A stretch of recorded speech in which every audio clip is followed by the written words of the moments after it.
ግብጽ ከኢትዮጵያ ጋር እንዋጋም እንነጋገርም ስትል በጥቂት ጊዜ ውስጥ ዝታለችም ጠይቃለችም። የሁለቱ ሀገራት ውጥረት ከህዳሴ ግድብ አንስቶ እስከ ባህር በር እንዴት እየተወሳሰበ እንደሄደ እናነሳለን። በሌላ በኩል አዲስ በወጣ የንብረት ታክስ አዋጅ የባለቤትነት ማረጋገጫ የሌላቸው ይዞታዎች ታክስ እንዲከፈልባቸው የሚያስገድድ ረቂቅ ህግ መዘጋጀቱንም እናነሳለን። ጤና ይስጥልን፣ ኢትዮ ፍሮንቶች ነን። አብራችሁ ስትቆዩ እነዚህን ጉዳዮች ትሰማላችሁ። እስከዛው ቻናላችንን ሰብስክራይብ፣ ላይክ እና ሼር እያደረጋችሁ አብራችሁን ቆዩ። ግብጽ በጥቂት ጊዜ ልዩነቶች ውስጥ ከኢትዮጵያ ጋር በታላቁ የኢትዮጵያ ህዳሴ ግድብ ሳቢያ እስከ ውጊያ መሄዳለው እወያያለው ማለች። ካይሮ አሁን በታላቁ የኢትዮጵያ ህዳሴ ግድብ ዙሪያ የተደበላለቁ መልእክቶችን በማስተላለፍም ቀጥላለች። አሁን የግብጹ ፕሬዝዳንት አብዱል ፈታህ አልሲሲ ግብጽ ታላቁን የኢትዮጵያ ህዳሴ ግድብን በተመለከተ ከኢትዮጵያ ጋር ህጋዊ አስገዳጅ ስምምነት ላይ ከመድረስ በስተቀር ሌላ ምንም አይነት ችግር እንደሌለባት መናገራቸው ተሰምቷል። ፕሬዝዳንቱ ይህን የተናገሩት ግብጽ ውስጥ እየተካሄደ በሚገኘው ሁለተኛው የሩሲያና የአፍሪካ የትብብር መድረክ የሚኒስትሮች ጉባኤ ላይ ለመሳተፍ ካይሮ ከሚገኙ የአፍሪካ ሀገራት ልኡካን ጋር ባደረጉት ውይይት ላይ መሆኑም ተሰምቷል። በዚሁ መድረክ ላይ ካይሮ ከአዲስ አበባ ጋር ችግር የለባትም ያሉት አልሲሲ ነገር ግን ብቸኛው ፍላጎቷ በአባይ ወንዝ ላይ ያላት መብት እንዳይነካ ማድረግ ነው፣ ለዚህም ህጋዊና አስገዳጅ ስምምነት እንዲደረስ ነው በማለት በታላቁ የኢትዮጵያ ህዳሴ ግድብ ላይ ያላትን አቋም ገልጻለች። ሆኖም ራሳቸው ፕሬዝዳንት አብዱል ፈታህ አልሲሲ ከወር በፊት ግብጽ ብሔራዊ ጥቅሟንና የውሃ ደህንነቷን ለማስጠበቅ አስፈላጊ የሆኑ ሁሉንም እርምጃዎች እንደምትወስድ ተናግረው ነበር። አልሲሲ ግብጽ በዲፕሎማሲና እንደ መንግስታቱ ድርጅት ባሉ ዓለም አቀፍ ተቋማት ላይ መተማመኗ እንደ ድክመት መቆጠር የለበትም ሲሉም ተደምጠው ያውቃሉ። ፕሬዝዳንቱ ኢትዮጵያ ታላቁ የኢትዮጵያ ህዳሴ ግድብን በማስተዳደር ረገድ እየተከተለች ያለውን ኃላፊነት የጎደለውን አካሄድ ሀገራቸው እጇን አጣጥፋ አትመለከተውም ሲሉ ተደጋጋሚ ማስጠንቀቂያ ያዘል ንግግርንም አድርገዋል። በዲፕሎማሲ ቋንቋ ደግሞ ሁሉም አይነት እርምጃዎች የሚሉ አገላለጽ ጦርነትንም የሚያካትት መሆኑ ግልጽ ነው። ሆኖም አሁን ፕሬዝዳንት አልሲሲ ከኢትዮጵያ ጋር በህዳሴው ግድብ ዙሪያ አስገዳጅ ስምምነትን ለማሰር ከመፈለግ ውጪ ከሀገሪቱ ጋር ችግር እንደሌለባት ስትናገር ተሰምተዋል። ነገር ግን በቅርቡ ከግብጽ በኩል ከኢትዮጵያ ጋር የንግግር ነገር አብቅቶለታል ስትል መናገሯም የሚታወስ ነው። ከጥቂት ሳምንታት በፊት የግብጹ የውጭ ጉዳይ ሚኒስትር ታላቁ የኢትዮጵያ ህዳሴ ግድብን በተመለከተ ከኢትዮጵያ ጋር ተጨማሪ ውይይት እንደማይደረግ ለቢቢሲ መናገራቸው የሚታወስ ነው። ከቢቢሲ ፎከስ ኦን አፍሪካ ጋር ቃለ ምልልስ ያደረጉት የውጭ ጉዳይ ሚኒስትሩ ባድር አብድላቲ ላለፉት 13 ዓመታት የተደረጉ ውይይቶች አንዳችን መፍትሄ አላመጡም ሲሉም ተደምጠዋል። የውጭ ጉዳይ ሚኒስትሩ የህዳሴ ግድቡ ከተመረቀ በኋላ በኢትዮጵያና በግብጽ መካከል ያለው ግንኙነት የበለጠ መሻከሩን ጠቅሰው በዚህ መካረር ምክንያት ዓለም አቀፉ ማህበረሰብ ስጋት ሊሰማው እንደሚገባም አሳስበው ነበር። ባለፉት 13 ዓመታት በሀገራቱ መካከል የተደረገው ውይይት ውጤት ባለማስገኘቱ ግብጽ በዓለም አቀፍ ህግ መሰረት የውሃ ደህንነቷን እንደምታስከብርም አስጠንቅቀዋል።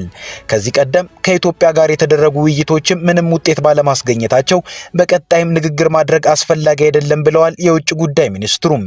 የግድቡ ጉዳይ ከኢትዮጵያ ጋር ካለን የሁለትዮሽ ግንኙነት ጋር የሚያያዝ ነው ያሉት ሚኒስትሩ ግድቡን እንደተናጠል እርምጃ ነው የምንቆጥረው ብለዋል። አክለውም ህግ ወጥ ነው ሲሉ የመንግስታቸውን አቋምም አንጸባርቀዋል። ግድቡን ከዓለም አቀፍ ህግ ጋር የሚጣጣም አይደለም ሲሉ የገለጹት የግብጹ የውጭ ጉዳይ ሚኒስትር ዓለም አቀፍ ህግ በግልጽ እንደሚለው ማንኛውም ድንበር ተሻጋሪ ወንዝ በዓለም አቀፍ ህግ መሮች መመራት አለበት። ይህም ማለት ማሳወቅንና ጉዳት አለማስከተሉን ማረጋገጥ ያስፈልጋል በማለት አብራርተዋል። የውጭ ጉዳይ ሚኒስትሩ ይህ የቢቢሲ ፎከስ ኦን አፍሪካ ቃለ መጠይቅ በኢትዮጵያ የውጭ ጉዳይ ሚኒስቴር በኩል ቁጣ የተሞላበት መግለጫንም አሰጥቶ ነበር። ኢትዮጵያ በታላቁ የኢትዮጵያ ህዳሴ ግድብ ላይ መሀል ላይ ሸብረክ ከማለቷ ውጪ የያዘችው አቋምም ብሔራዊ ጥቅሟን አስከብሮ የቀጠለ መሆኑን የሚያነሱ አሉ። ግብጽ እንደምትለውም ሳይሆን ኢትዮጵያ በግድቡ ውሃ ሞላልና አለቃቀቅ ላይ ብዙ ጊዜ በሯን ክፍት አድርጋ ቆይታለች። ለካይሮ እንደሚያዳሉ ከሚታወቁት ዓለም ባንክና አሜሪካንን ያካተተ ድርድርም እስከ ማድረግ እርምጃዎችን ሄዳለች። መንግስት ዋሽንግተን ድረስ ሄዶ ይህን ጉዳይ መደራደሩ ተገቢ አልነበረም የሚሉ እንዳሉ ሆነው በስተመጨረሻ ግን የኢትዮጵያ መንግስት የሀገር ውስጡን ጫና መቋቋም ባለመቻሉ ድርድሩን ትቶታል።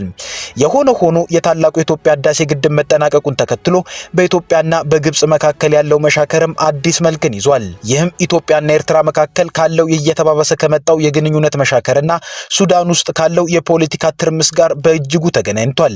በታላቁ የኢትዮጵያ ህዳሴ ግድብ መጠናቀቅ ሳቢያ ይበልጥ የተበሳጨችው ግብጽ ያሉትን ቀጠናዊ ሁኔታዎች ይበልጥ ኢትዮጵያን ለመክበብ ተጠቅማበታለች የሚሉ አሉ።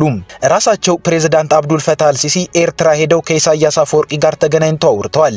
ከዚያም ኢሳያስ አፈወርቂ ራሳቸው ከግብጽ አውሮፕላን ተልኮላቸው በካይሮ የቀናት ቆይታን በማድረግ ምክክርን አድርገዋል። እርግጥ ግብጽ ቀጠናውን በዚህ ደረጃ እንድትከበው በኢትዮጵያ በኩል የተሰሩ የቀጠናውን ዲፕሎማሲ የመያዝ ስህተቶች ተፈጥረዋል።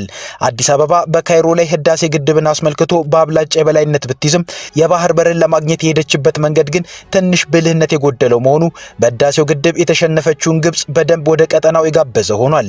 ኢትዮጵያ የባህር በር ጥያቄን ማንሳቷ ሳይሆን ችግሩ በባህር በር ሳቢያ በአንዴ ከሶማሊያም ከኤርትራም ፍጥጫ ውስጥ መግባቷ ግብጽ ቀጠናው ውስጥ ሰተት ብላ እንድትገባ ረድቷታል። ከሶማሌላንድ ጋር የተደረገው የመግባቢያ ስምምነት ሶማሊያም በግዙፉ እንድትቆጣ ስላደረጋት ግብጽ ይህን ተጠቅማ በሶማሊያ ቀጣይ የሰላም ማስከበር ተልዕኮ ውስጥ ራሷን አስገባች። ከባድ ወታደራዊ ቀጠናን በሀገሪቱ እንድታገኝም ረዳት። ከኤርትራም ጋር እንዲሁ ጸረ ኢትዮጵያ እንቅስቃሴዋን እንድታጠናክር አግዟታል። ከዚህም ሲያልፍ ኢትዮጵያ የማትሳተፍበት የቀይ ባህር ምክር ቤትም እስከ መቋቋም ደርሷል። በተጨማሪም ግብጽ በጅቡቲ ገዘፍ ያለ የወደብ ልማት ውስጥ እስከ መሳተፍ ደርሳለች። ግብጽ ይህንን እድል የተጠቀመችው ኢትዮጵያ በጅቡቲ የቀረበላትን በወደብ ልማት ተሳተፊ ጥያቄ ላይ ፈጣን ምላሽን ስላልሰጠች ነው።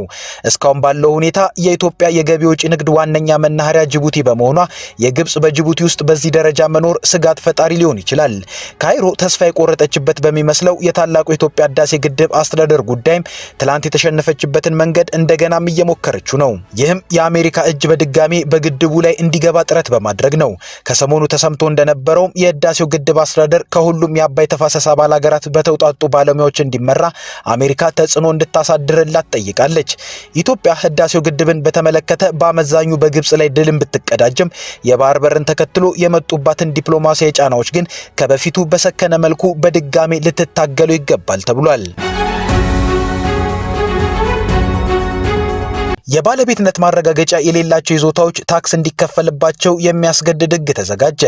ረቂቁ ማንኛውም የተመዘገበ የባለቤትነት መብት የሌለው ሰው ማንኛውም ታክስ የሚከፈልበትን ንብረት ይዞ ከተገኘ በይዞታው ጥቅም የሚያገኝም ከሆነ የይዞታ ማረጋገጫ ባይኖረውም እንኳን የንብረት ታክስ የመክፈል ግዴታ እንዳለበት የሚደነግግ አስገዳጅ ሞዴል ንብረት ታክስ ረቂቅ አዋጅ ነው የተዘጋጀው። ሀገራዊ ወጥነት ያለው የንብረት ታክስ መሰረት የታክስ ምጣኔ ታክስ የሚከፈልባቸው ንብረቶች እንዲኖሩ ለማስቻልም የሚረዳ የአፈጻጸም ህግ ክልሎች ሊያወጡ እንደሚገባና ለዚህም መነሻ የሚሆን ሞዴል የንብረት ታክስ ህግ የፌዴራል መንግስት ማዘጋጀት ስላለበት ገንዘብ ሚኒስቴር ከገቢዎችና ከተማና መሰረተ ልማት ሚኒስቴር ጋር ረቂቁን አዘጋጅቶ ይፋ አድርጓል።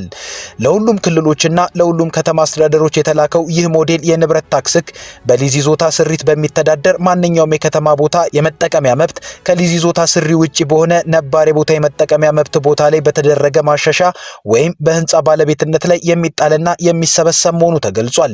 በህጉ መሰረት የተመዘገበ የባለቤትነት መብት በሌለበት ጊዜ ማንኛውም ታክስ የሚከፈልበትን ንብረት ይዞ የሚገኝ ሰው ወይንም በይዞታ ጥቅም እያገኘ ያለው ሰው የይዞታ ማረጋገጫ ባይኖረውም የንብረት ታክስ የመክፈል ግዴታ እንዳለበት ተደንግጓል።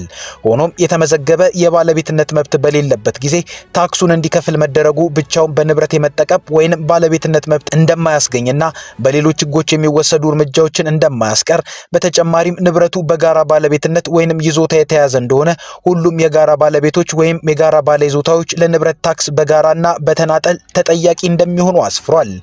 ዓመታዊ የንብረት ታክስ ምጣኔ ሰንጠረዥ የማጽደቅና የማሻሻል ስልጣን የተሰጠውም ለከተማው ምክር ቤት ሲሆን ምክር ቤት በሌለበት ጊዜ አግባብነት ባለው የክልል ከተማ ህግ መሰረት ተመሳሳይ ስልጣን የተሰጠው አካል የማጽደቅና የማሻሻል ኃላፊነት ተሰጥቶታል። በከተማ ቦታ መጠቀሚያ መብት ላይ የሚጣለው ታክስ ምጣኔ የሚከፈልበት ዋጋ ላይ ከ0.2 በመቶ በታችና ከ1 በመቶ በማይበልጥ ሁኔታ ተግባራዊ እንደሚደረግ ከተሞች አግባብ ያላቸውን ህጎች መሰረት በማድረግ በባዶ ቦታ ላይ ከፍተኛውን የታክስ ተመን ተግባራዊ ማድረግ እንዳለባቸውም ሰፍሯል።